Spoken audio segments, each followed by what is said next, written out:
Sit up right now. Sit up, Bobby. Assalamualaikum, brothers. If we could try to move up a little bit, some of the sisters would like to be able to sit on the outside of the partition. So if brothers could try to move up a little bit towards the front. Assalamu alaikum. Okay, so before we get started, just a housekeeping thing. Alhamdulillah, Brother Amin made the announcement for the brothers to move over. But for those sisters that want to come up front, by all means, feel free to do that. For those sisters that want to come up front for the talk, by all means, feel free to come on up and so you can ask questions. Or if you want to stay in the back, alhamdulillah, it's fine too. But we wanted to extend that invitation. So we are about ready to start, inshallah.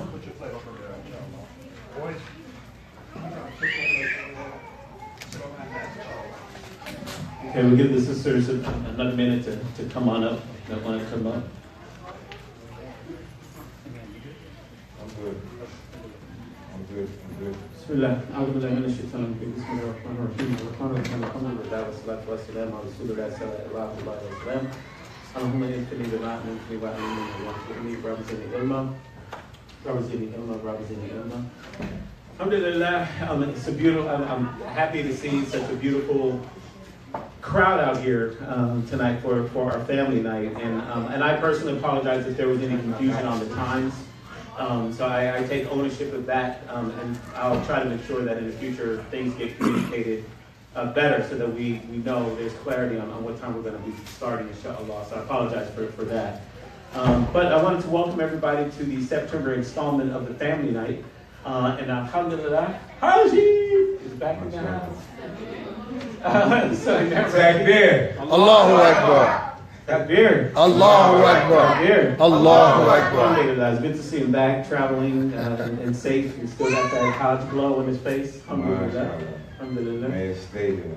MashaAllah. So, and first we're going to start. What we're attempting to do is engage the youth and get them more involved in the family nights and in events. So that said, we have Brother Clifford and Shahad that's gonna do a mic drop. So we will start with Brother Clifford. Step up. Clifton. My bad. I'm sorry. Clifton. Come on up, Clifton. Come on, Africa. I'm about to fall asleep, man.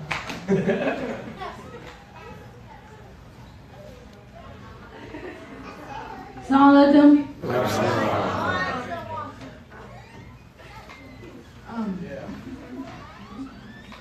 My name is Ali. We come because I want to introduce you to Shahad. He's going to be reciting a surah. All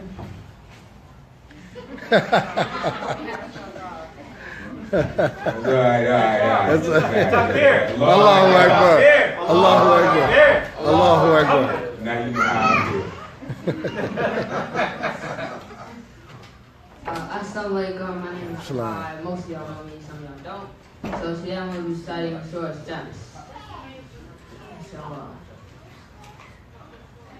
وَالشَّمْسِ وَضُحَاهَا وَالْقَمَرِ إِذَا تَلَاهَا وَالنَّهَارِ إِذَا جَلَاهَا وَاللَّيْلِ إِذَا يَغْشَاهَا وَالسَّمَاءِ وَمَا بَنَاهَا وَالْأَرْضِ وَمَا طَحَاهَا وَنَفْسٍ وَمَا سَوَّاهَا فَأَلْهَمَهَا فُجُورَهَا وَتَقْوَاهَا قَدْ أَفْلَحَ مَنْ زَكَّاهَا وَقَدْ خَابَ مَنْ دَسَاهَا كَذَّبَتْ ثَمُودُ بِتَقْوَاهَا إِذْ انبَعَثَ أَشْقَاهَا وقال لهم رسول الله ناقة الله وسقياها فكذبوه فأكلوها فدمدم عليهم ربهم بذنبهم فسواها ولا يخاف عقباها.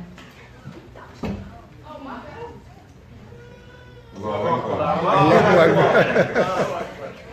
Alhamdulillah.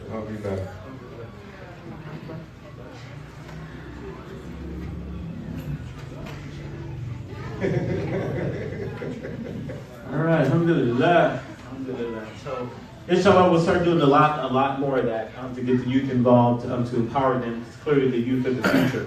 and as a community. And this is Body Man's, you know, I got to tip my hat to him because this was his idea to get the kids involved. Him and other people are obviously other sisters involved too, not to dismiss you guys at all by any stretch. But I know, man, this is a big thing for him was to get the youth engaged and whatnot. So without further ado, I'll just hand over the mic, inshallah, to Imam Ragib, who just recently returned from Hajj.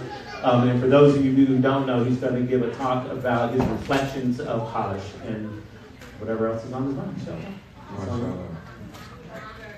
أعوذ بالله من الشيطان الرجيم بسم الله الرحمن الرحيم ونشهد أن لا إله إلا الله وحده لا شريك له وأشهد أن محمدا عبده ورسوله صلى الله عليه وسلم السلام عليكم ورحمة الله وبركاته. وعليكم السلام ورحمة الله وبركاته. First and foremost, it's good to be back. It's good to be with my community, mashallah. Allah, by His grace, allowed me to travel, I think, to 4 different time zones, and I'm still clicking, so this is a good thing. I want to make this as open as possible, so if anybody have a question, please ask me.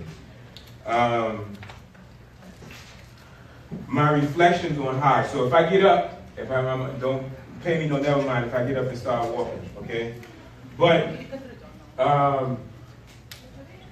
one of the things that I firstly want to emphasize is that we have to stop looking at the 5th pillar of Islam as something out of reach.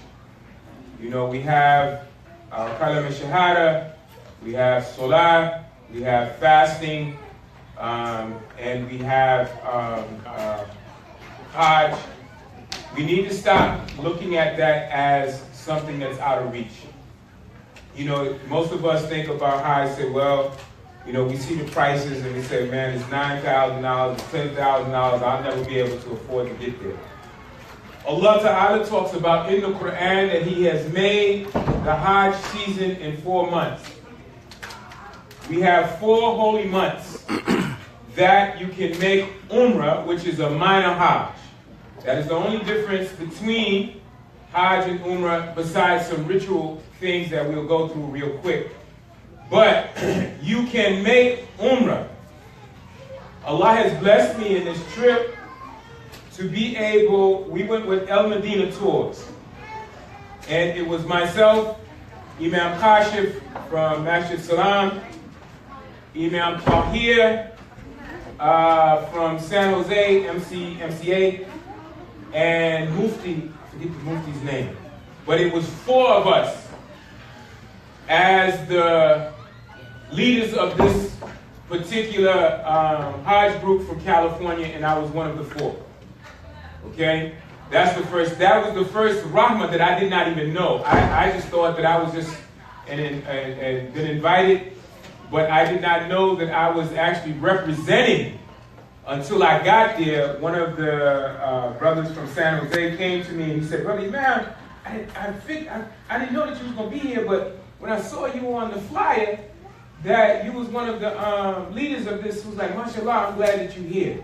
So that was the first rahmah that Allah Ta'ala not only bestowed upon me, but bestowed upon this community.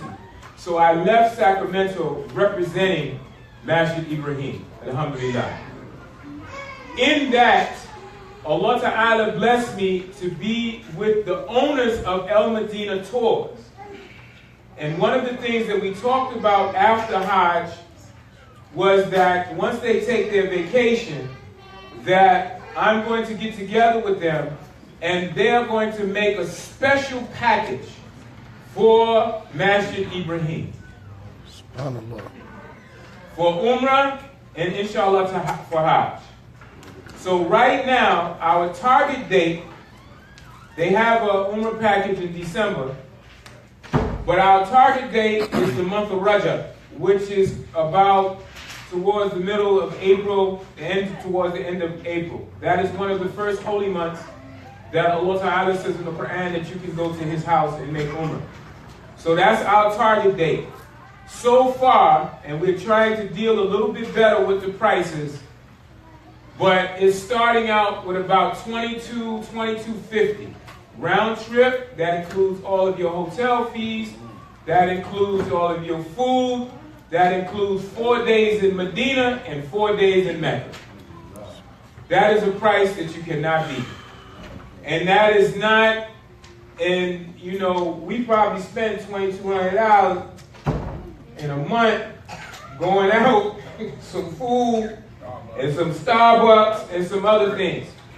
We need to start thinking about getting to the house of Allah. One of the things that came to me in Hajj was that there is a lot of proclamation. And what I mean, in colloquial terms, there's a lot of street talk. There's a lot of talk about Quran. There's a lot of talk about the Sunnah of Prophet Muhammad sallallahu alaihi wasallam. But there's not a lot of living it. There's not a lot of living it.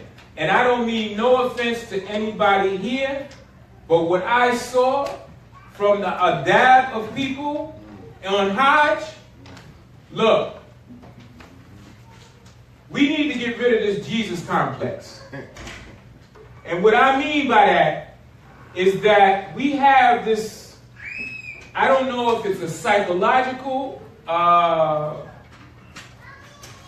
stigma or it has been bred into us that we need other people's approval for us to be Muslim.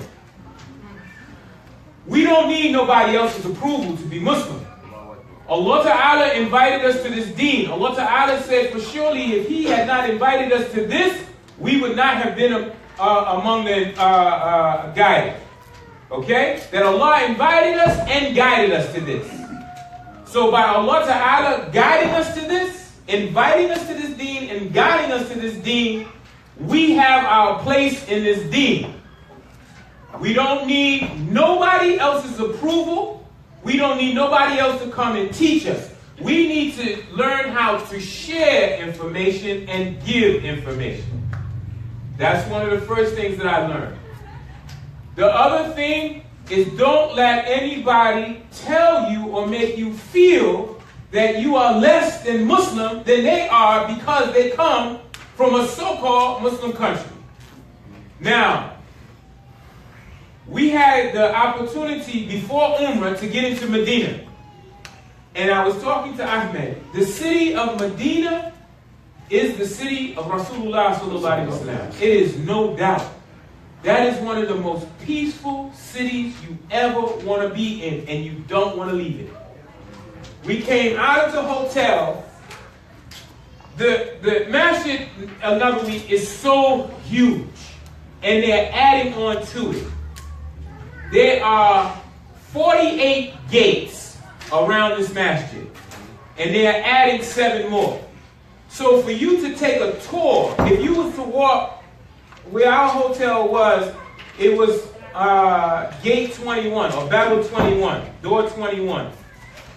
If you're going in that door, if you was to go around to Babel Salam or Babel Bilal, it would take you almost 20 to 30 minutes to walk around. That's how big the masjid is, okay? Now, you get in there in Masjid al-Nabawi, in the Prophet's Masjid, and it's sallallahu alayhi wa sallam, and it's so beautiful, it's so serene. So now, the new part of the masjid, for you to get from the new part of the masjid to the original part of the masjid, not only would it take you effort to get through people, but it would take you some serious walk time to get there. And there's a place where the Prophet ﷺ's minbar was, the Rawda. It has green carpet there. And it is said that that part is in Jannah. So if you pray there, it's like you're praying in Jannah. Okay? Now, I was in Medina for 4.5 days, and I didn't get there until the 4th day. Because you have to pick and choose your time to get there. Now, this is where the adab of people get into, because adab is behavior, okay? Your characteristics. Okay, let me get you 3 brothers. Come here for a second. I'm visual on this kind of stuff. But y'all gotta bear with me, all right? Now, we all going Just stand right here, right? We all trying to get, come here, Abi, to the Rawda, the part where the Prophet Sallallahu Alaihi Wasallam's minbar was, okay? So you got to come around, you got to go out the masjid and come back in the masjid to get there. So we all walking. And as you walking, y'all throw some elbows. Come on, yeah. This is how we did. This is how we getting there. I'm serious. And we in the Prophet's mosque, Sallallahu Alaihi Wasallam. And this is how people are acting. This is what we're talking about, a dad. Okay? People elbowing you, people pushing you in your head. And this, we ain't even get to Hajj yet. This is just trying to get to the Prophet's Rawda to make salat there. Now, that's on the first part, in the first part of the masjid. The second part is where the grave of Abu Bakr and the Prophet Sallallahu Alaihi Wasallam is. Now, to get there, you come. It's like you standing outside and it's over there. And people, soon as the salat, we making Fajr salat, because that's the first time they open it. And as soon as you say, Assalamu alaikum wa rahmatullah, people are gone. And they getting there, right? And it's like people trying to get on a Greyhound bus. I mean, it's 48 seats, and there's 100 people in line. Okay? So they trying to get there. And I'm telling you, the only thing that you're supposed to do as you are passing the Prophet's grave, Sallallahu Alaihi Wasallam, is you just supposed to say, Assalamu alaikum wa rahmatullahi ya Nabi. Right? And keep it moving. People standing there, they shouting, they screaming, they boo-hoo crying, they slapping you, and they got police all around to keep the people moving because the people are losing their natural mind.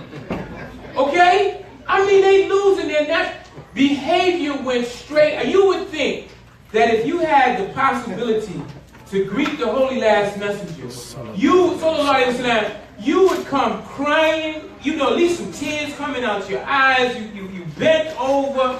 These people was like, arrogant wasn't the word.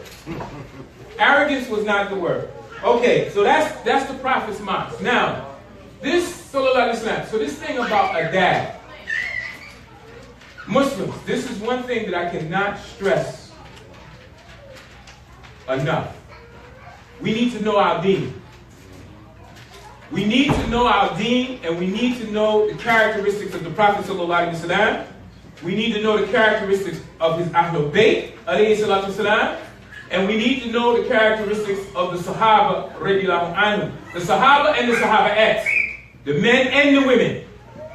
Okay? We need to know this because I'm telling you, and again, I mean no offense to my brothers from across the water. I was with, they said the estimate on this particular Hajj was 4.5 million.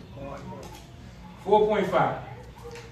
Now, the only time I had a hard time looking for my tribe is when I was in Montana. Okay? I had a hard time looking for my tribe. And in my group, there was 450 in our group. I was the only one. Okay? I met a brother from Seattle. His name is Abdullah Harris. It had to be Abdullah, right? It's Abdullah Harris. He was taller than me, and he's kind of thicker than me, right? Beautiful brother. That's another place that we have been invited to, Abdullah, up to Seattle to give Juma. Alhamdulillah. So, me and him started kicking it. He was with a different group, so we didn't really get a chance to hang out. We were mostly hanging out in Mina. But, so we spent 4 days in Medina. And Medina is actually a preparation to bring upon Sakina, to bring upon tranquility within you. Because it is so peaceful there. It is just, it's like, because in our hotel rooms, they disconnected the TVs, all of that, right? You heard no music. You heard no sirens. You heard no ambulance. You heard no police sirens. You had no TV. You had no distractions. So I was able to make every salat in the Prophet's masjid, sallallahu alaihi wasallam. And I'm telling you, if you want to picture Yawm al-Qiyamah, the Day of Judgment, because Fajr came in at 4:05, and people start walking about 2 o'clock in the morning, because there's two adhans. There's the Tahajjud adhan, and then there's the Fajr adhan. So about 2:30, 2:45, the Tahajjud adhan goes off. And if you look out your window, if you come outside to make Tahajjud, to go to the masjid, you're going to see people, just seas of people, just walking in white, going towards this masjid. And it totally reminded me of the story of Ibrahim alayhi salatu wasalam, when he asked Allah Ta'ala, how will you bring the dead back to life? Right? And he's, the story of the birds. He said, cut the birds up, put them in four corners, and call to them, and surely they'll come back to you, right? That's what that reminded me of. Because it was just people just walking. They just walking just to get to the masjid, right?